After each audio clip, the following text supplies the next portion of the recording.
All right, guys. So today we're going to look at World War One. We didn't have time to look at the causes of World War One and stuff like that. So I'm gonna go through it as quickly as possible. The sheet that I gave you guys will help. This is just for your test on Monday, and this is a good lesson that you can just have.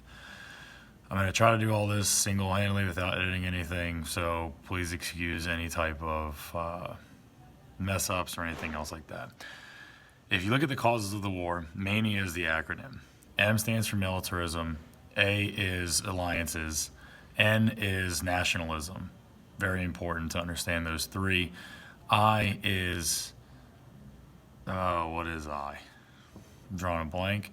That's okay, we'll skip I for now. And A is the assassination of Francis Ferdinand, the Archduke Francis Ferdinand, by the Serbians, the Black Hands. Why they kill him, you don't really need to know about. You just need to make sure that you know that that's what starts the war. And all of a sudden, with all this building up of the military, alliances, nationalism, I can't remember the I again, and assassination, that's going to be your main causes. Now, the United States does not get involved. You'll excuse me, I'm going to close my door. The United States does not get involved in this war. And the main reason why they do not get involved in this war to begin with is because Wilson wants to stay isolated. Now, Wilson wants to stay isolated so that we can trade with the other countries. If you look at the chart on your sheet, that is something that represents trade. You see the amount of money that we were trading. We were actually trading with the enemy Germany to start with. Then we decided to switch it. And I think the I is industrialism. Can't be. Whatever. Moving on from MANIA. So Wilson wants to stay isolated. Plus, he's got a lot of issues that he's dealing with as well. And I'm going to pull up a map here that I want to show you guys. The problems, Wilson has enough on his plate from, let me just set it down right here. Wilson has enough on his plate because of a problem left over from Taft. Taft's foreign policy, which we didn't go over in first period, we did in second, was called dollar diplomacy.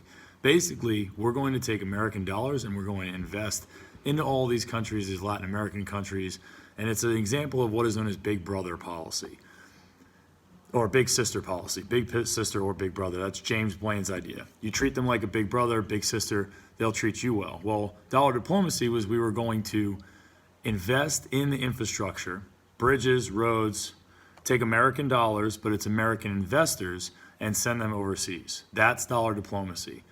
The problem with dollar diplomacy that we are going to find is because all of these revolutions that start to happen where they want their own government, they want to be sovereign, the United States is not promoting any of that. The United States is basically putting their foot down. They're saying, look, this is how things are going to go down here because we say so. That's very, very un-American. But at the same time, is it really? It's very against American ideals and the ideology of America, but it's not really that un-American. That's basically how what we do on a daily basis in this country, unfortunately. So I'm going to turn this around here. If you look at this map will show you the effects of dollar diplomacy. You have all of these countries are where the United States is going to be involved. You have Haiti, the United States marched troops in there, Honduras, Guatemala, Mexico, Cuba, Dominican Republic, Puerto Rico is already ours. Panama. Like, we are going to get involved in all of these countries because basically Taft invested all of this money. The American investors are looking at Taft with dollar diplomacy and saying, hey, you need to go protect our investment. And that's why you see us put troops into these places. Okay, that is the primary effect left over from dollar diplomacy. So back to World War I. When we're in World War I, again, we're staying out of it. We're kind of just trading with everybody. But Woodrow Wilson does end up getting involved with the war. We get involved in the war for two reasons. The first one is German submarine warfare, U-boat warfare. They are going to sink 3 ships. The Germans do. American citizens are on these ships. You have the Lusitania, the Arabic, and then the Sussex. And after the Sussex is sunk, the United States meets with Germany and comes up with a truce known as the Sussex Pledge that announced that Germany will no longer not be able to announce that they are, or they would have to announce that they are going to sink the ship ahead of time. It wouldn't be unrestricted. They would have to give a warning sign, and then they would, I guess, shoot them down. Well, because the Sussex Pledge was a failure and the German submarine warfare continued, the United States is going to start looking at alternatives to start to get involved in the war. The main turning point and immediate reason why we get involved in the war is the Zimmerman telegram. If you look at Woodrow Wilson's foreign policy was one of, he was trying to stay isolated, but you looked at the map, he was forced to not stay isolated. He's also going to be heavily involved in Mexico. Pancho Villa hopped across the border, killed some Americans. John Pershing goes into Mexico, tries to take them out. We have some serious problems with Mexico. We're actually on the verge of war with Mexico before the ABC powers step in. That's Argentina, Brazil, and Chile from South America. They're like a tiny South American UN, if you will. So once Germany finds out that we have problems in Mexico, Germany sends a telegram to Mexico that states the United States that they join on behalf of Germany, and join, I believe it's the Central Powers, then it's either Central Axis, World War I, World War II, then the United States, or Mexico, if they join on behalf of Germany, they will attack from the south. They will be given everything back that they lost in this Mexican-American War, all of that from the Mexican cession, and the United States is going to, and they will attack from the coastline with their submarine warfare. That was the idea. Well, this is intercepted by the United States, and the United States sees this. They see this as a direct threat to the United States, and so they decide that they are going to declare war and enter the war. Now, when you look at the war, Woodrow Wilson decides that he is going to put these 14 points out there. 14 goals for the war that are going to take place, that will be the 14 goals laid out for the war, for the World War I, so that we can fight it. The most important ones that you need to know is the fifth one with national self-determination, allowing nations to govern themselves. That's ironic because he's marching troops into Latin America, not letting them govern themselves. The other one that you need to know is the 14th, the creation of the League of Nations. Obviously, we don't create a League of Nations because there is not a League of Nations around now. It's actually called the UN now. The League of Nations was a complete failure. Okay, I'll get into that in a little bit. So the United States enters the war. We really only fight in it for 4 months, but the effects at home are very, very important. Two of the main effects that we're going to have at home is, number one, you have a huge migration pattern that moves from the south to the north. And this was African Americans moving. This is known as the first great, not a great awakening, the first great migration, where African Americans are going to move throughout the south, tired of the violence and seeing an opportunity to take factory jobs left by whites who went to go fight on the war, on behalf of the war. When they leave, they are going to take those jobs. It is going to lead to racial tensions. You had a race riot in St. Louis. You had another race riot, I'm sure, in Chicago, some other places inside of the United States. So you do have some race riots there as one of the primary effects, but it is a migration pattern that you guys need to know from your magpies. So that is definitely one thing to make sure that you have down. The other thing is how we are going to wage war. And how we're going to wage war is we're essentially going to implement a draft, a military draft, a conscription. When the draft happens, the United States of America has an issue, and that issue is Charles Shennick. Charles Shennick begins to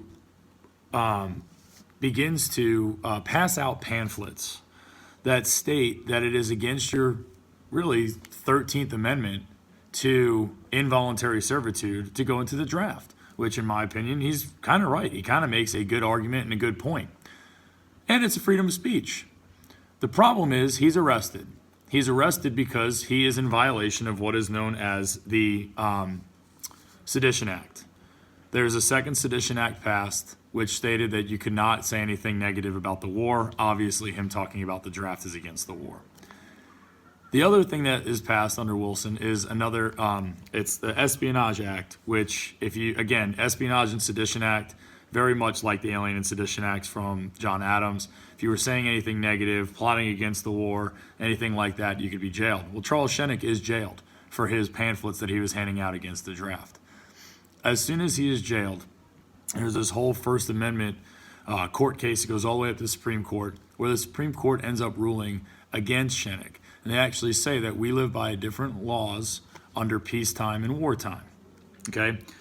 The quote that you need to know for his case is clear and present danger. He apparently was a clear and present danger to the war effort. How? I guess telling people to draft dodge or something like that. That's the assumption that I'm under. So, the war is fought, 4 months, we're done. That's all you really need to know about the war. The effects after the war are more important with the failure of the League of Nations. There is one guy to know. His name is Henry Cabot Lodge. He was very upset that he is a Republican on the Foreign Affairs Committee, and he is not asked to go to discuss the Treaty of Versailles that ended World War I. Woodrow Wilson decided that he was going to take Democrats instead. He really shouldn't have even gone. He should have just sent Henry Cabot Lodge, but he wanted to man up and take and go, and so he goes.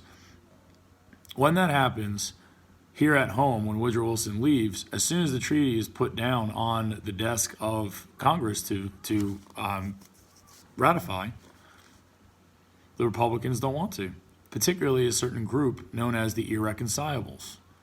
They are led by Henry Cabot Lodge, and they are against the League of Nations, particularly. That was the biggest problem with the treaty that they had, was the League of Nations, particularly Article 10, which stated that if any of the members of the League of Nations went to war or were attacked, the United States would automatically be dragged in. So what's the problem with that? I feel like that's what happens to us today. The problem Henry Cabot Lodge and the Irreconcilables had with it was it takes power away from them. They have the power to declare war, not the League of Nations. And that's why they are going to end up not passing the treaty. It does end up passing, I think, 2 or 3 years later in 1922 or 23. They do ratify the treaty. It does officially end the war, but it ends the war 3 years after the war is officially over. So that's basically the war. That's the League of Nations. League of Nations is a failure once the United States does not join. And that's it. That's your review of World War I. I'm really sorry that we had to do it this way. We just don't have time to not to push the test back again. I'll send this link out to all you guys, and make sure you watch it. Fill out the paperwork that needs to be done. Make sure you know some of the war labor boards and Food Administration and stuff like that. And that's it. All right. You guys have a good weekend. I'll see you on Monday.